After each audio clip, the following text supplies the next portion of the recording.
What's going on, boys? It's your boy Luke here with our round 3 showdown live stream for the Scottish Open. 2 rounds are in the books. There was quite a bit of carnage today, both, but the scoring and for my personal lineups. Personally, the afternoon wave was not all that favorable towards the guys that I was playing, but still squeaking out a slight positive ROI, so I can't complain. But not that $12,000 ROI I was talking about yesterday. That has completely gone to the tanks. But in either circumstance, really low 6 of 6 percentage this week. And I'm looking forward to some more carnage over the weekend because if you guessed it or haven't looked at the weather yourself, it is going to be dicey at best here on Saturday. It's going to be upwards of 20-mile-an-hour wind gusts. So if you liked what you saw this afternoon, well, get used to it. You're definitely going to see that over the weekend and going to be a fun event from a viewing perspective. Maybe not so much for the players that are actually out there on the golf course. Let's go ahead and start with a look at the weather. So kind of what I'm alluding to here and give you an idea of why I'm so excited for the next round. Because over here with Wind Finder, and this is going to be for, what do I have up? Durlaton, which is the town right next to the golf course here.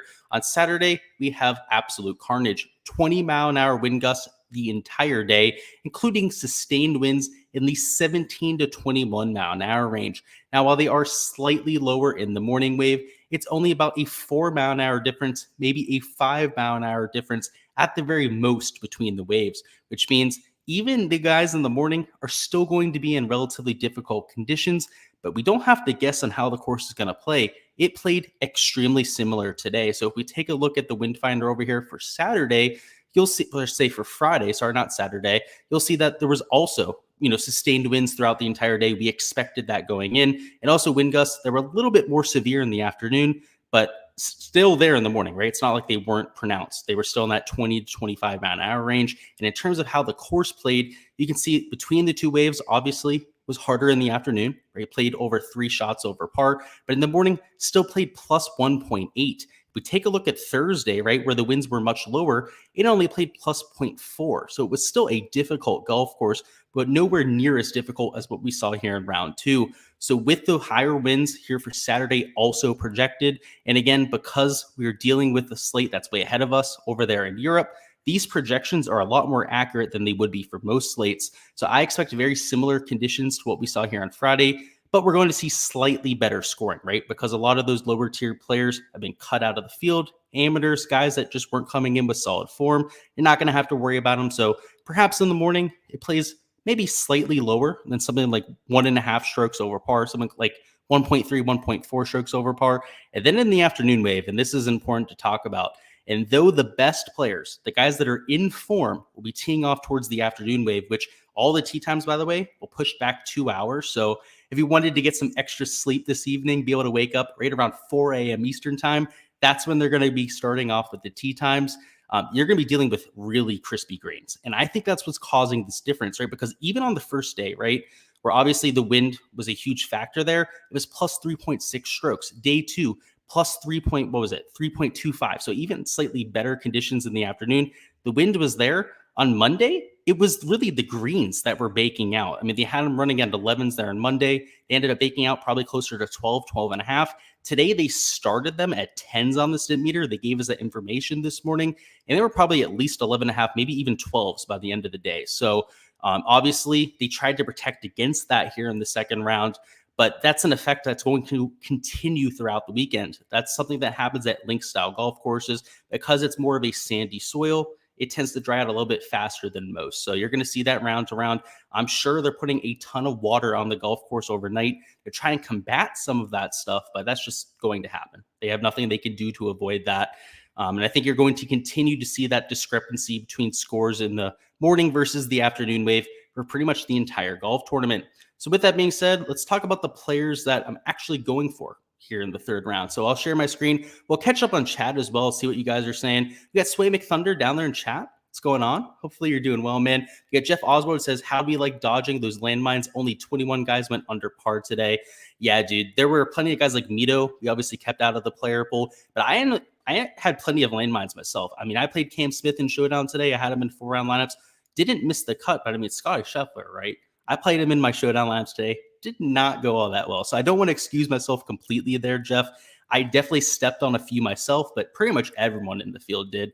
If you were playing more than, let's say, 20 lineups on the slate, you were pretty much going to, no matter what, play somebody who had a horrible day. It was one of those days with conditions where pretty much anybody in the PM wave was screwed. And yeah, I think I would have shot about 120 out there, maybe even worse than that, even though I'm a single digit handicap. Rob says he's loving the Patreon. Appreciate all the hard work I do. Appreciate that, Rob. Hopefully we can get a huge round 3 slate here. Last week, we ended up having multiple Patreon members win the GPP. So some good vibes going in for round 3 here. And today was the worst prize picks day I've ever had on Discord. So I would just go ahead and, get that out there right now. I ended up going like 6, 5, and then like 7 pushes or something like that. So it's still like 57% hit rate, but I'm used to hitting like, 70, 80% hit rates, that sort of things with my props. So we'll get back there here for round 3. It wasn't a horrible day, but per my standards, not really what I'm looking for. Sim McThunder says it reminded me of Saturday at the US Open. I agree. Yeah, conditions were absolutely crazy out there. When I think 9 guys shot even or under par. Yeah, given the fact that we're going to have less players in the field tomorrow, I mean, the conditions are slightly more favorable here for Saturday than what we saw for Friday. I think we're going to get like 15, maybe 20 guys shooting under par tomorrow. It's going to be a fun one for sure. Tayshawn says, I'm late to the party for prize picks. I thought we were about to get a clean sweep. Yeah, we went 4-0 on the first slate. So yeah, I'll mention that too. It was only a bad day because of the PM wave. In the morning, guys, we had a 100% hit rate. It was going really well for us, and I was kind of celebrating it at one point. I even put a little update out there. Then in the afternoon, I think we went like 1-4. Something like that. No pushes. It was just absolute carnage for us. So with the players that struggled out there, like I mentioned, it kind of tanked my player pool too. We got hit. I did not expect it to play that difficult. I thought because the wind was going to be flat all day, the players would be in identical conditions. And obviously, it's okay to admit you're wrong sometimes. And I was definitely wrong today. I think that weather advantage between the morning and the afternoon wave, because the link style of golf course, because of the sandy soil, I just didn't think about it. I don't think many people out there thought about it either, right? Because there were people that stacked the morning versus PM wave, but nobody that went crazy on it, right? Nobody went out there was playing like every single lineup that way. So yeah, it's interesting, Tayshawn, but yeah, he still had a decent day with prize picks, just could have been a little bit better. Jeff says, should have listened to you about Neiman. I played him over Morikawa. I would have finished very high. I had both of those guys, so I ended up playing both of them in my pool. But yeah, Neiman, man, great sleeper pick for this week, that's for sure. He went out there, was solid with the irons through the first 2 rounds, just needs to make a few more putts. I mean, typically that's a strength for Joaquin Neiman, at least when he's playing good golf. I mean, he'll have tournaments where he loses strokes to the field. But this week, he's got the ball striking working. So, yeah, we'll talk about, well, actually, do I have Neiman on my sheet here? I'm about to tip my hand on Neiman. I don't have him on the sheet here. I don't hate him for Showdown. He's got the skill set we're looking for. Steven says, is Woodland a solid play in Showdown tomorrow? Well, I love what he's doing for us in our 4-round lineup, Steven. I'm not sure if he's the greatest play for a single round sample size.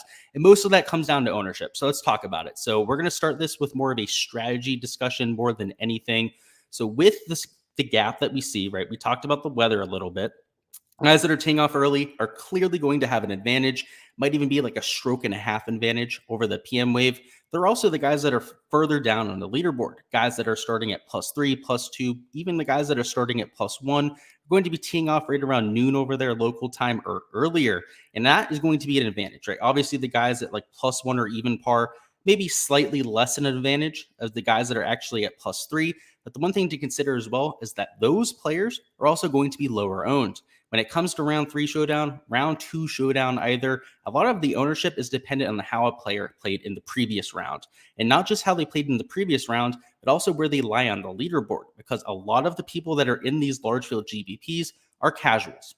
They don't do their research. They're not watching this video. They're not on Fantasy National, other databases doing their own type of stat work. And as a result, they're going to go out there and use what's at their disposal. And what is at their disposal? First off, their price on the leaderboard, right? Higher price means better player. People tend to spend all of their salary, especially when they're casuals. But even more than that, they'll look at their score, right? It's on their screen. It's one of the first things you see on Draftkings when you look next to their salary. And if somebody is -7, right? Like a Cameron Tringale right now, clearly ahead of the field, all the slapdicks that have no idea what they're talking about, that are here on a Friday night, drinking tonight here in the next 3 to 4 hours, getting drunk, guess who they're going to click on when they're trying to build their lineups?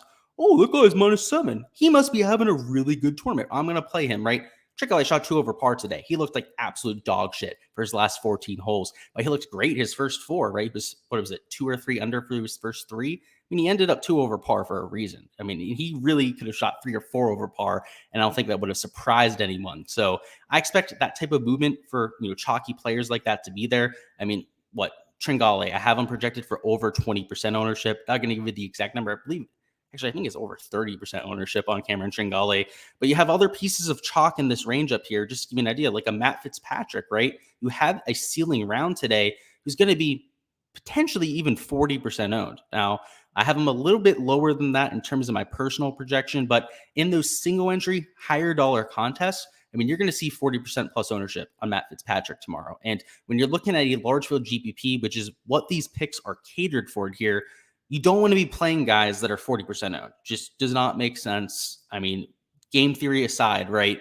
When somebody's 40% owned, if they end up succeeding, let's say you're playing in that large field GPP that has 10,000 entries, that's 4,000 people that you've immediately cornered yourself in with your 5 other slots, right? So as long as you're differentiating yourself with playing Matt Fitzpatrick, you can get away with it, but I just prefer to completely fade it altogether. I don't really want to have to worry about taking tons of pivots in my lineups, because when it comes to round 3 showdown, we have a lot of stats to go off of over the first 2 rounds. There's guys who predictably are going to play well here in round 3, and most that we'll just talk about the stats. The main things I'm looking for is, first off, solid approach play over the first 2 rounds, but more importantly, also somebody who's not doing a ton around the green or not doing a ton with the putter.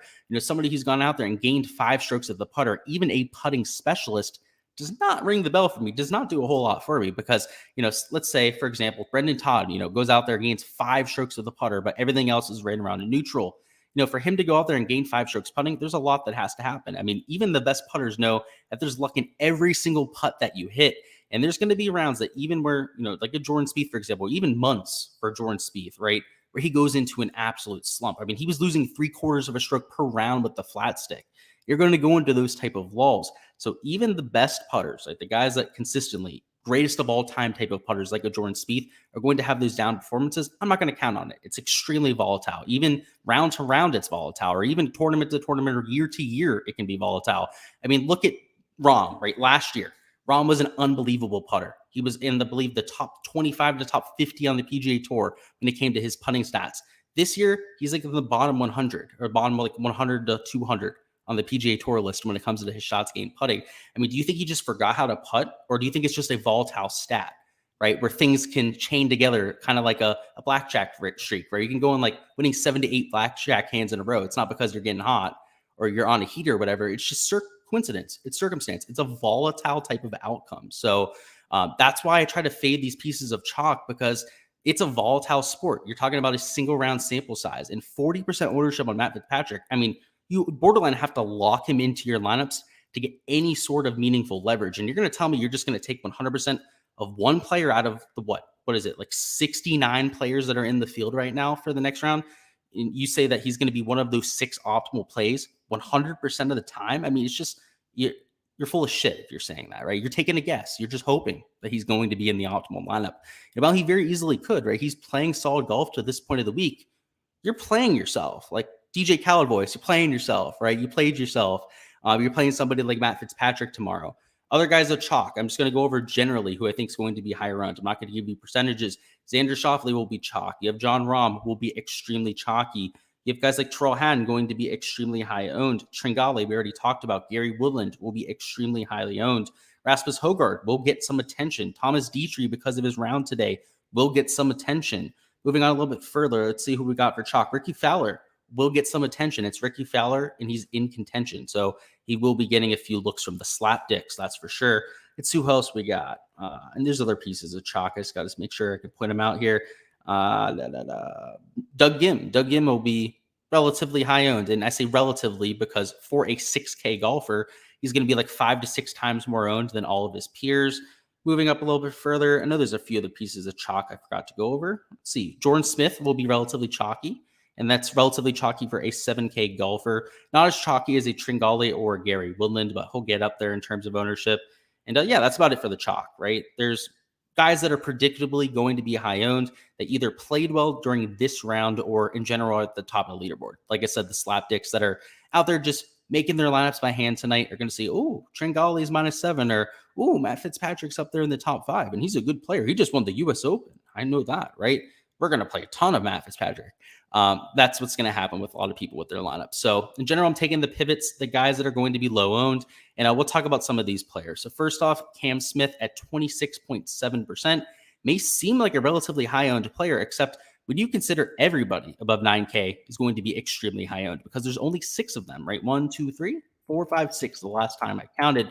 And as a result, you're going to see at least 20% ownership on every single play here, plus or minus like 5%. And then obviously a few of the favorites, not going to give percentages, but probably 40% plus owned, or at least in that range of some of these single entry contests. So as a result, the guys I'm getting to are the guys going out early, like a Cam Smith, who's +3 at this point. He can get the hot putter working. We know he's one of the more volatile players on tour. And when you're on these single round sample sizes, you want to embrace that volatility. You want to go out there and take the guys that can get that spike performance. And oh boy, can Cam Smith get you a spike performance? So I love him there at $9,400. Somebody I'll be getting to in plenty of lineups. And because he's 26% owned, if I put him in half my lineups, I'm going to get a pretty decent amount of leverage there. So I'm pretty solid there at $9,400. The model liked him going into the week. He's decent price tag. You can take somebody else above him with him. It's still make an extremely balanced lineup. So I like him there at that price tag. And he checks all the boxes I'm looking for, which, again, starting early in the day. That's important. Relatively low owned. Another thing that's important to me specifically when it comes to my lineup building process, and then modeled well going into the week. That's the cherry on top there. Next up, we've got Max Homa. We'll talk about him at $8,300. So in the 8K range, I love him because of his ball striking stats, gaining a ton on approach over the first 2 rounds. He's also +2, so we'll be teeing off in the first half of the day. The modeling loved him going into the week. He was number 4 out of 160 in the field.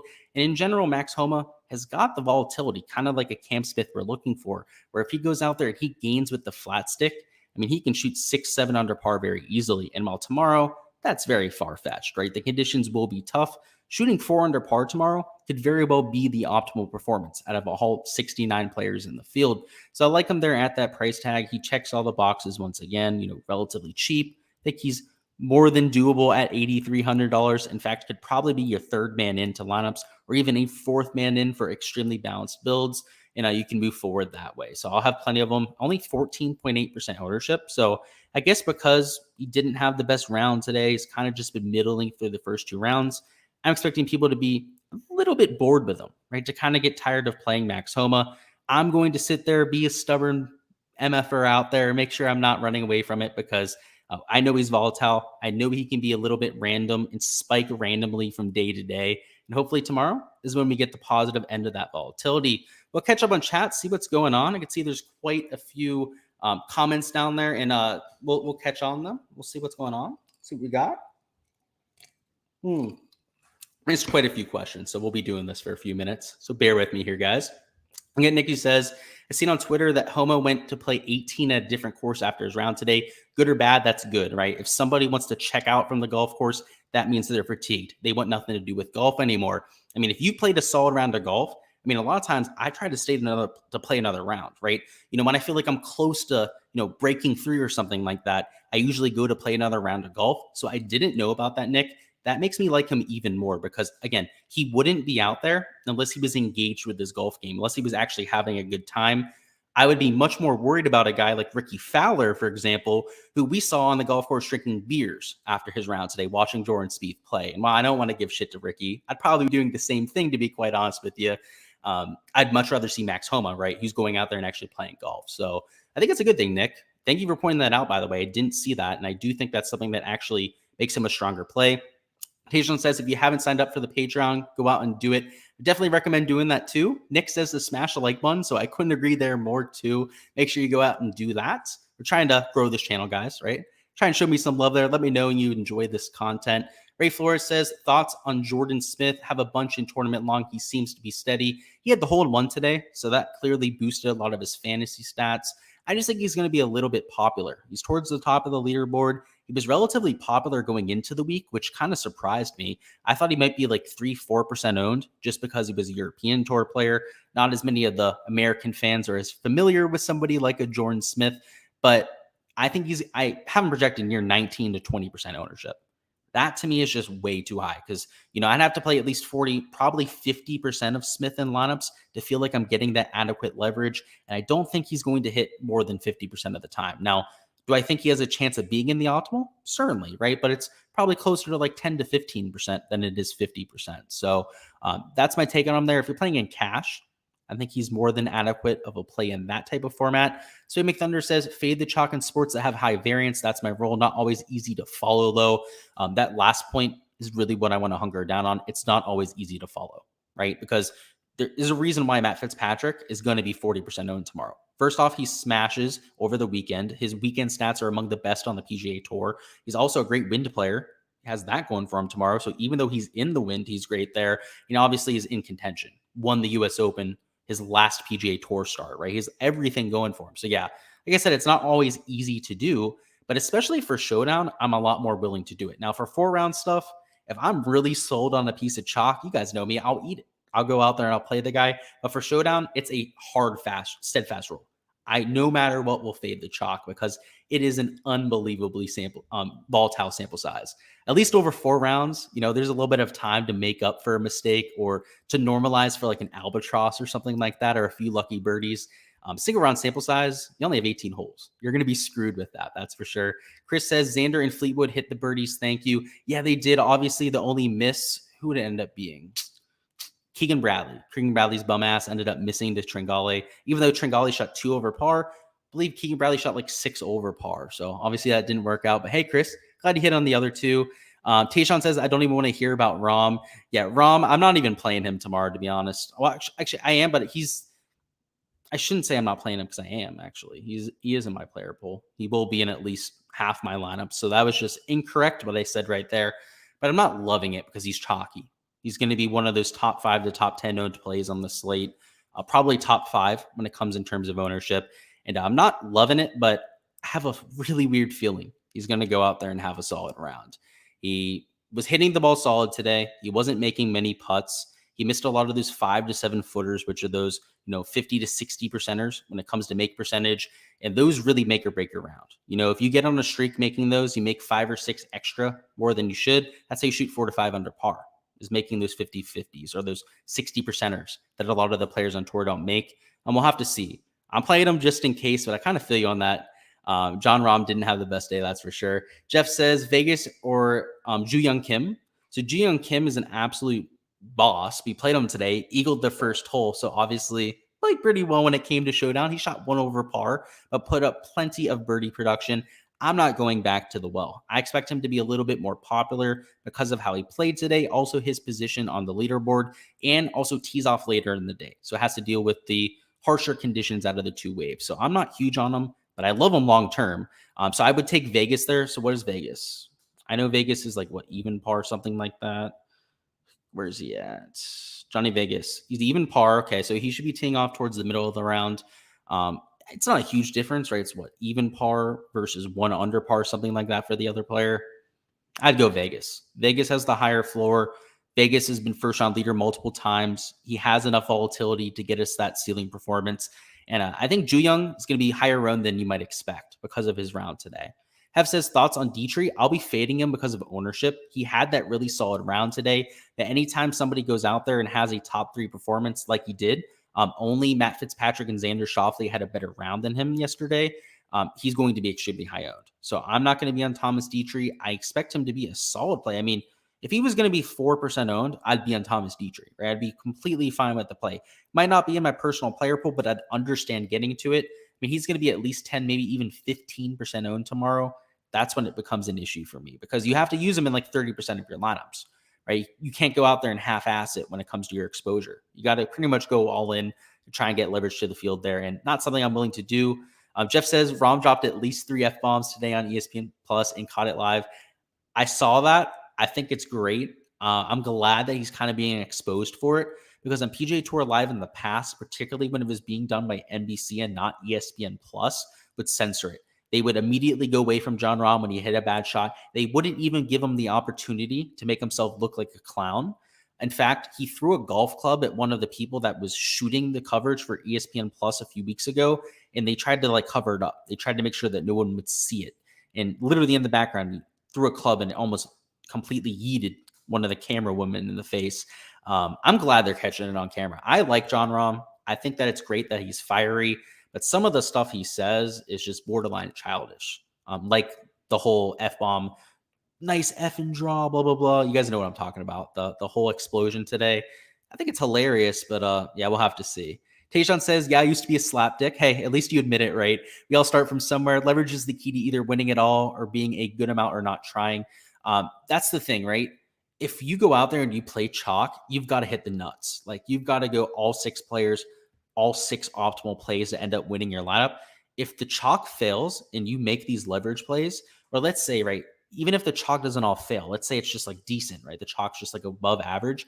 And then you have this one leverage play that just like breaks the slate. You have to have that leverage play to win the slate, right? So that's why going to that leverage play, going to the lower owned guys is always going to pay off in the long term, because while you might win more smaller winnings, like especially from a GPP perspective, right? If you play on the chalk, you're going to min cash a lot more often. Like week to week, you might win like $100 more often if you're putting $750 of entries. Like you might have more like $850 weeks, but long term, you're never going to win that large field GPP. And any good GPP player knows it is all about winning first place, because those winnings will take you over a whole year's sample size for your entry fees. And not even just that, when you win a 100,000 or $1 million contest, that's life-changing money, right? That's where you can take 75% out of it and put it into your own bank account investments, and then keep 25% of your bankroll, because it's such a big win, right? I've done that a few times in my career. I've been lucky enough to do that, especially on the NBA side multiple times. But that's what you're looking for, especially from the top end perspective. So yeah, Tayshawn, I'm glad you mentioned that. It's all about finding that leverage to get those top end performances. So he says, I'm going to be a slapdick and play Jordan Smith. It's okay. You can play at least one slapdick. There's a few guys in my personal pool. I'll say that, I'm a slapdick for playing that are going to be relatively high owned, but you got to take a piece of chalk every once in a while. I understand it. Warren says some of these PP birdie lines are really low. Fowler and Kuchar at 2.5. Yeah, haven't been able to see it yet. I'm guessing that just dropped in the last 25 minutes. Yeah, I'll have to take a look as soon as the stream ends here to bring you guys some picks. Jack says, I think Matt Kuchar could do well tomorrow. The handbrake could go off and he could go -2 or 3 with the handbrake off, right? Him being an aggressive for like the first time ever. Old man Matt Kuchar, maybe. Yeah, it's a good golf course for him. It's positional. I could see it. Not sure if I'm going to be there, but I could definitely see it. Steven says, any thoughts on Brandon Wu? He's extremely cheap. He's $6,100, so he has that going for him. He's -1, so I think he'll be like 5-7% owned, but he's not going to be chalky because he's $6,100. So if you're going to take somebody that's towards that middle to top of the leaderboard, I think Brandon Wu makes a lot of sense. So Steven, that makes sense to me. He says, oh, maybe I won't play Smith. Yeah, I don't know, right? You gotta take a piece of chalk every once in a while, to be honest with you, boss. Like, I understand doing it, but just think it through, right? If you're playing Jordan Smith, don't play Xander. Do not play Matt Fitzpatrick, because if you do so, that's 2 of your lineups that you're going to duplicate with at least 500 entries, right? You're going to corner yourself with your last 4 players into 1,500, maybe 2,000 entries, whatever it ends up being. Not ideal. Let's just say that. Not ideal. We have Robert Babbitt says, Long Dong Lee, let's go. Yeah, I'm assuming you see that there. Yeah, we're going to talk about him. Absolutely love him here for tomorrow. Jack Fisher says, Rombo is a Dumbo. Do not disagree, especially with what he said today. And Robert says Rom the GOAT. I also don't disagree with that. I like Rombo, but I also think he's a Dumbo for saying what he has, especially on camera of late. I don't know. The European Tour cameramen that just have absolutely no chill, that will go out there and record everything that he says, is great, because people actually get to say what he sees, like actually see what he says on golf courses. I've seen it in person before at the Players Championship on 17, obviously the Island Green and whatnot. A lot of people around there, a lot of people drink there, play drinking games. It's a rowdy environment, kind of like what you have at the Waste Management. Every time someone's teeing off there, I guarantee you there's going to be someone talking your swing. It's just how it is there. I've been there multiple times, but I've seen it in person. People get a little bit sloppy out there in 17. He was turning around screaming, and this was at the Pro-Am. Get you honest. So not during the golf tournament. In the Pro-Am, he was turning around screaming at people in the boxes for being too loud. And he actually called one of them an effing something. I'm not going to say the other word because it was actually derogatory. He's got issues. Let's just say that. He's got his issues. So that's why I think he's a Dumbo, but I like the fact that he actually cares about his game, that he's emphatic about it. But yeah, he says some really, really stupid shit. Stuff that could like get him in trouble. Let's say that. Mark Green says, "What the hell happened to Hovland?" Is yeah, he might be going to live. I saw the rumor on that, and based on how he's playing over the last few months, I guess it makes sense, right? He's kind of losing that momentum. It seems like anybody that has any doubts about their game is like immediately jumping ship. I forget who the other player linked to Hovland was. It was Spieth. By the way, if Spieth goes to live, I'll actually kind of be mad about that because I love Jordan Spieth. I love him as a PGA Tour player. We'll have to see. But yeah, maybe he is thinking about live. Who knows? Jeff says, I liked Fowler until I heard he was drinking beers. He needs to top 10 for the British Open next week. Yeah, I hope he makes it into the Open. But yeah, they showed him on the telecast, bro. Jordan Spieth was teeing off, and he was in the background with a twisted tee, big old twisted tee too, slamming it. And his girlfriend was behind him, like doing some yoga pose or something. It was a wild scene to say the least, that's for sure. Let's hop back into this player poll, though, guys. So we talked about Max Homa. Let's talk about Mcneely now. So Mcneely has played to this point, right? He's +3. He'll be teeing off in the morning, so he has that going for him. But more than anything, Mcneely has the magic broomstick. The magic broomstick, of course, are the shots gained putting stats that randomly spike from time to time. And when he has his magic broomstick, it really doesn't matter how the rest of his game is. He's going to go out there and shoot like 4 to 5 under par. Now, if he marries that up with his ball striking, which could be inconsistent, right? Like I said, that's why I said he doesn't need to have the ball striking. He goes out there, shoots 7 to 8 under par, and breaks a slate. So that's why I love getting to Mcneely.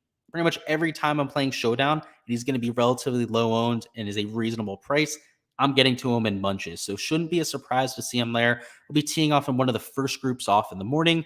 Next up, we got Bazain, another guy at +3. So you can see a recurring theme here. Guys that'll be teeing off extremely early, but even more than that, another magical putter. Somebody who can get extremely hot with the flat stick. And at that price tag, he shoots something like 3 under par tomorrow, even 2 under par tomorrow. Probably cracks the optimal lineup. So I like him at 5.6% ownership. You can see Mcneely, I have it 8.3%. So a little bit more significant, but when it comes to Showdown, where there's only 69 players to choose from, I mean, you're looking at right about the field on Mcneely, right? You know, the 69 players, there's 600% of ownership to go around. A little bit higher than 8.3%, so actually a little bit lower than the average for the field there, whereas Bazain is criminally under-owned at 5.6%. You got Haotong Li, so I know Robert's excited about this pick here, but his ball striking stats have been off the roof, and I can just tell you that he's been an absolute madman with his numbers. He's hitting a bunch of shots to 4 to 5 feet. He's had multiple misses of like 2 feet for birdie this week, but even more than that, he's had like easy chips where he's been like 30 feet from the pin, fairway, not out of the rough or anything crazy, not out of a fairway bunker or anything nuts like that, and he's like bladed the ball over the green and had penalty shots on a few around the green shots. So he's lost a bunch of strokes around the green. He has not been his best self putting and is gaining a nuclear amount with the approach play. I mean, that just sounds like a Showdown play, right? He's +3. He's teeing off in the morning. He's 1.2% owned. I mean, just what is there not to like about the Haotong Li play? And while he's volatile, he's almost just as likely to shoot 5 or 6 over par as he is to shoot 2 or 3 under par. He has the upside I'm looking for the large field contest. So I'll be getting there too. While he has the upside with the ball striking, whereas Bazain and Mcneely kind of have it with the putter, all of them can get to that ceiling performance, and that's really what I'm worried about here. Next up, we've got Russell Knox. I'll talk about at $7,000. Really like his stats and wind. You know, he's kind of known for that. He's from Scotland, so obviously he's the hometown guy, going to have a little bit of fanfare behind him, but he's +3 going off in the morning. And one thing you can question when it comes to the guys at +3 is how much they're going to be engaged, right? You have guys that, you know, might really care about it because they're amateurs. They're in the field. It's one of the only chances they have to play on this high profile field. And then you have guys like Russell Knox that are hometown kids. We know he's going to give his absolute all out there, right? It may actually impact him, right? Make him a little bit nervous, but now he's +3. He's not in contention. He's not really worried about winning this thing at this point, right? He's going to free will it out there. If anything, a lot of the extra attention might fire him up because he's actually going to have fans out there early in the morning. So I love him at $7,000, even if it's windy. And again, it's still supposed to be windy in the morning. The main reason I like the guys that are teeing off in the AM is how receptive the greens are going to be. So, and Russell Knox, a great iron player, should be able to take advantage of that. Next up, we've got Mikko Korhonen. I actually don't even know how to say his name. He's a European Tour specialist, beginning a ton of strokes with the ball striking stats. And when I was doing a deep dive for first round leader early in the week, his round 1 scoring stats for the European Tour were like otherworldly. Like, he was first round leader 2 or 3 times this season, I believe, which obviously a few guys that have done that are Cameron Young. We know he's an extremely volatile player. Sam Burns has done that a few times this year. And then Mikko Korhonen, out of everyone in this field, had like this third or fourth most first round leader finishes this year. So absolutely love him at $6,900. That shows me that he has the volatility I'm looking for, but even more so than that, he's 0.4% owned. Nobody's going to use him tomorrow. And also the ball striking stats look really solid for the first 2 rounds. Next up, we've got Nick Taylor at $6,600. Actually, we'll catch up on chat. Let's see what's going on down there before we move on. We got Nick who says Hideki to live next. Yeah, he was also in that memo that I saw.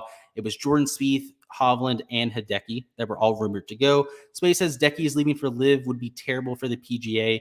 Yeah, and it's also way off character because he's obviously Japanese. They are a lot more about honor, a lot more about like playing for pride than they are for money over there. They're a lot more about accomplishments than they are about material objects, which surprises me just from an ideological standpoint that he would do that. I don't personally agree with that. That's not how I am. I'm a little bit more materialistic than Hideki, that's for sure. But I would expect somebody from Japan to maybe think differently. But hey, people are able to think for themselves. I understand it.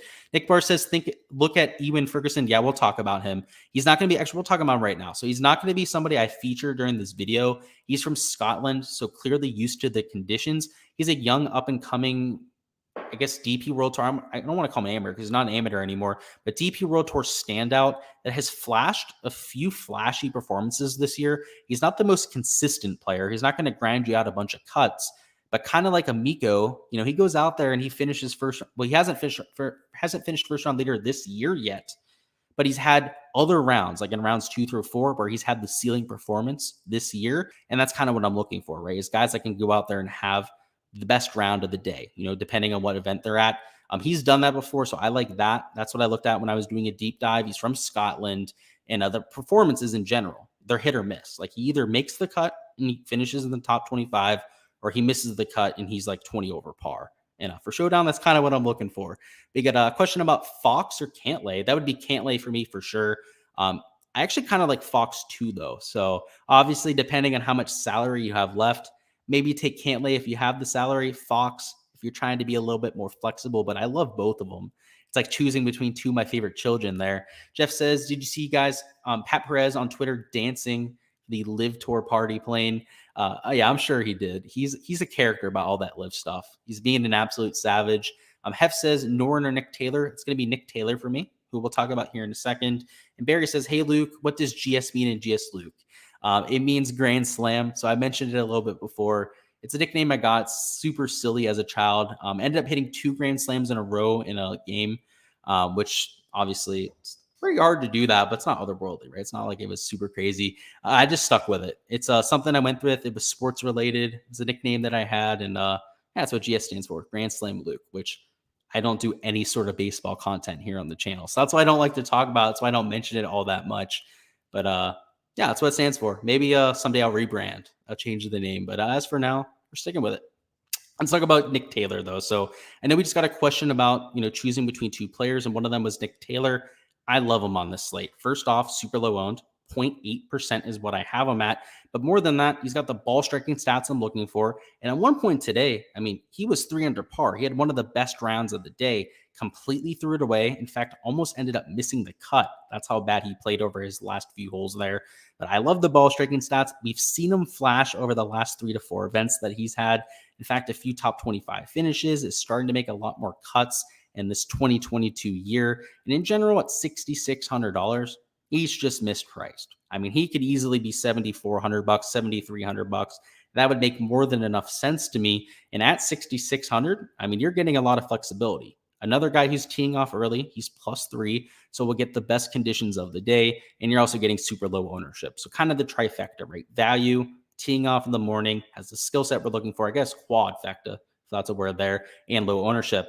And lastly, we have Guido Migliozi, who I absolutely love first. Guido's my boy. Guido, just an absolute stud in every sense of the word. But on top of that, $6,400, he's +3 teeing off in the morning, ball striking stats, kind of like Miko, kind of like a guy like Nick Taylor. He's gained in a bunch on approach. So he's teeing off in the morning, ball striking it like a banshee out there, 0.6% owned, what's not to love here? So I'm going to be getting to plenty of them in lineups.